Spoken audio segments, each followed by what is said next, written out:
High. তোমরা কি black magic, তারপরে ভূত প্রেত এগুলোর উপর বিলিভ করো? অবভিয়াসলি করো না, আমিও করি না। আমরা যে জেনারেশন এখন আছি এই সময় সায়েন্স এতটাই উন্নত যে এগুলোর উপর কেউ বিলিভ করে না। তবে মাঝে মাঝে আমাদের আশেপাশে কিছু এমন জিনিস ঘটতে থাকে যেগুলো যে সায়েন্স দিয়ে বোঝা যায় না, অনেক সময় অনেক কিছুই হতে থাকে আশেপাশে। তেমনি এমন একটা জিনিস আমি তোদের সাথে শেয়ার করবো যেটা well, মানে বিলিভ করার জন্য প্রচন্ড অকওয়ার্ড, তবে ঘটেছে সত্যি কথা বলতে। তবে এটা আমার নিজের সঙ্গে হয়নি, বরঞ্চ আমরা একবার নর্থ বেঙ্গলে ঘুরতে গেছিলাম। তো যেই হোমস্টেতে ছিলাম, তো আমাদের সঙ্গে আরো 2-3টে ফ্যামিলি ছিল। তো তাদের মধ্যে একজন ফ্যামিলির একজন মেম্বার, মানে অ্যাকচুয়ালি হেড ফাদার যে ছিল, উনি আমার সঙ্গে এটা শেয়ার করেছিলেন যে উনি অন্য স্টেট থেকে বিলং করতেন আর ওয়েস্ট বেঙ্গলে ঘুরতে এসেছিলেন। তো উনি যখন স্কুলে পড়তেন, ধরে নাও মেবি 3 কি 4-এ, তো ওনার থেকে 5 কি 6 বছরের একজন সিনিয়র ছিল। প্র্যাকটিক্যালি স্টোরিটা সিনিয়রকে নিয়ে, আর তার বাইরে একজন ম্যাথ টিচার ছিল। তো আমি নিজের পার্সপেক্টিভ বলেছি, ওনার পার্সপেক্টিভটাই বলছি, তাহলে তোমার বুঝতে বুঝতে সুবিধা হবে তোমাদের।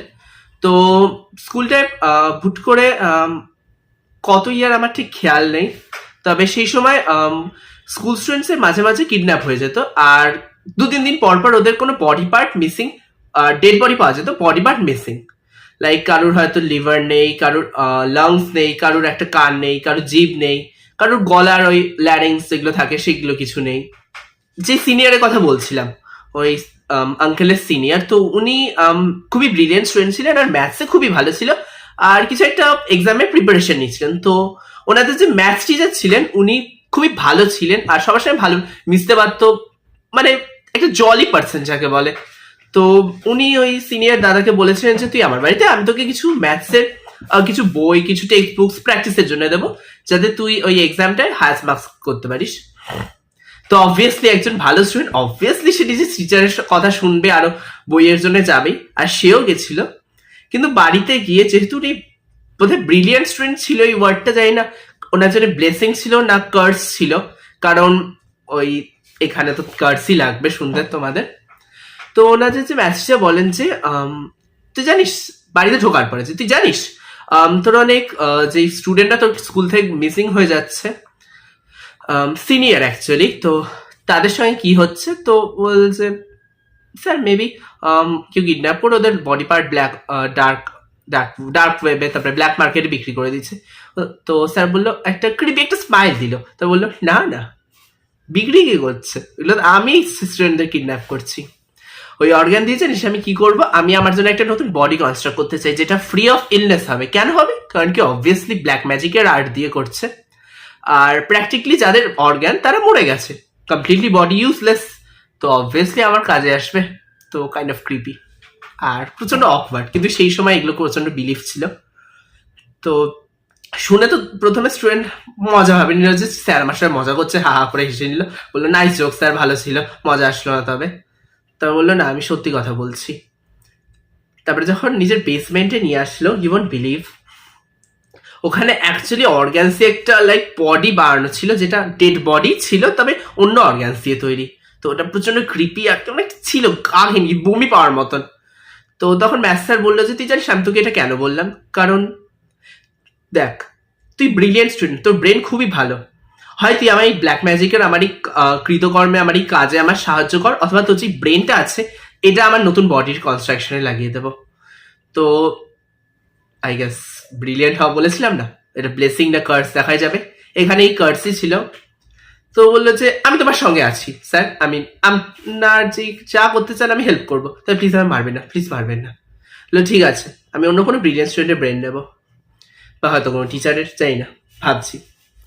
তো পরের 1 বছর ওনার সঙ্গে ব্ল্যাক ম্যাজিক করতে থাকলো স্টুডেন্ট, তবে স্টুডেন্ট গিয়ে কাউকে বলার সাহস পেত না যে স্যার এই বলেছে, কারণ সে সময় ব্ল্যাক ম্যাজিক স্পিরিচুয়ালি বিলিফগুলো এতটাই স্ট্রং ছিল না। আই গেস আমাদের আগের জেনারেশনই, যখন আঙ্কেল ছিলেন উনি, তো ওই টাইমে এতটাই স্ট্রং ছিল যে কেউ এগুলো বিলিভ করতে, এই বিলিফটা এতটাই স্ট্রং ছিল যে কেউ বাইরে পালানোর কিছু চেষ্টা করতে হয়, যদি মেরে ফেলে, যদি ব্ল্যাক ম্যাজিক দিয়ে আমার বাবা কাউকে কোনো ক্ষতি করে দেয়। তো সেটাই হলো। 1 বছর প্রায় লাগলো, এরকম আরো স্টুডেন্ট আরো 1 বছর ধরে কিডন্যাপ হতে লাগলো, আর ওদের বডি পার্টসই নতুন বডি কনস্ট্রাক্ট হলো। এবার লাস্ট রিচুয়াল, সোল ট্রান্সফারেন্স। আমি ইংলিশে এটা ট্রান্সলেট করে বললাম, বাংলায় ছিল না, উনি অ্যাকচুয়ালি অন্য স্টেট ছিলেন আর উনি বেসিক্যালি হিন্দিতে বলেছিলেন, তো ওইটা ঠিক আমি প্রনাউন্স করতে পারছিলাম না, তখন তো ছোট ছিলাম। তো উনি বললেন ধরে সোল ট্রান্সফারেন্স মতন ট্রান্সফারেন্স, যেটা বেসিক্যালি হার্টের থ্রু যাবে, মানে আমার শরীরে যে হার্ট সেটা আমার নতুন বডিতে যাবে, যেটা বিট করবে, যার ফলে আমি বেসিক্যালি রিভাইভ হয়ে যাব। তো সেটাই করবে, ওর হার্ট নিয়ে নেবে, মানে বেসিক্যালি স্টুডেন্টকে বলবে আমার হার্ট বের করে ওতে লাগিয়ে দে। তো এই হার্ট বের করে লাগাবে তো ধূর ছাই লিটারাল। ও বরঞ্চ যেহেতু ওর প্রচন্ড মনে গিল্ট হবে যে এতজন আমি স্যারকে হেল্প করলাম মারতে, আমি যদি গিয়ে বলতাম তাহলে ভালো হতো, কতজন বেঁচে যেত। সেই গিল্টেও নিজের মা বাবাকে একটা চিঠি লিখলো, চিঠিটা নিজের ঘরে রেখে এসে ও বেসিক্যালি নিজের বাড়িতে সুইসাইড করলো। এবার এই ইনসিডেন্টটা কি করে সবাই জানলো, এই চিঠিটা থেকেই, যে না আমার স্যার আমাকে দিয়ে এসব করা তো আমি জানতে পেরেছিলাম, তবে উনি ব্ল্যাক ম্যাজিকের কালা জাদুর প্র্যাকটিশনার ছিলেন, কালা জাদু দিয়ে এত কিছু করতে পারতো, তাই জন্য আমি বলতে চাইনি। আমি ভয় পেতাম, কিন্তু আজকে আমি ওনাকে মেরে ফেলেছি, আর ওনার যে বডি ওতে আমি কিছু রাখিনি, মানে বডিতে হার্টটা ঢোকায়নি, বরঞ্চ পুরো বাড়িটা ওনার পুড়িয়ে দিয়েছি, তার সঙ্গে নতুন পুরনো দুটো শরীর পুড়ে গেছে। তো এই লেটারটা পাওয়ার পরে মা বাবা তো অবভিয়াসলি প্রচন্ড হার্ট ব্রোকেন ছিল, আর যেহেতু এত ব্রিলিয়েন্ট স্টুডেন্টও ছিল, এইদিকে এরকম ডেথ হয়ে গেল, সত্যি দুঃখের। বাট কি আর করা যায়, হয়েছে।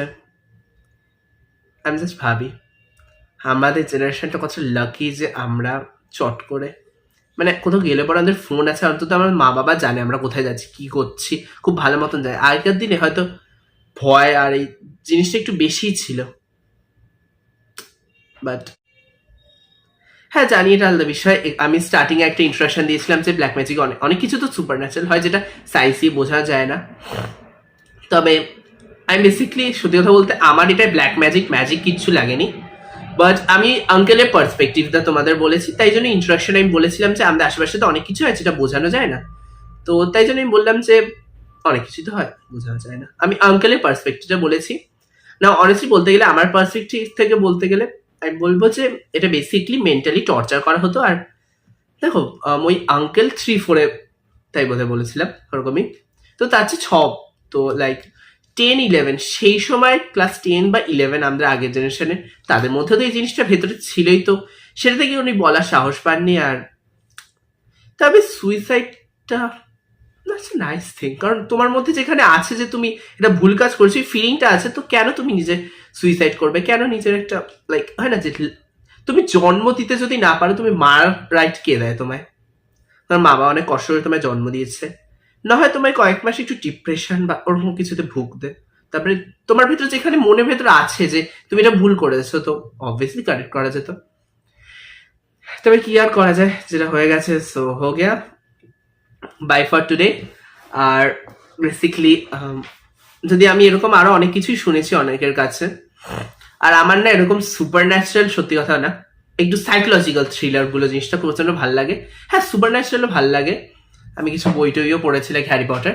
তো এরকম অনেক কিছু আমি, যদি তোমাদের এটা ভালো লেগে থাকে কমেন্টে করো, তাহলে আমি এরকম আরো জিনিসপত্র যেগুলো শুনেছি তোমাদের সঙ্গে শেয়ার করবো। Thank you and bye for today.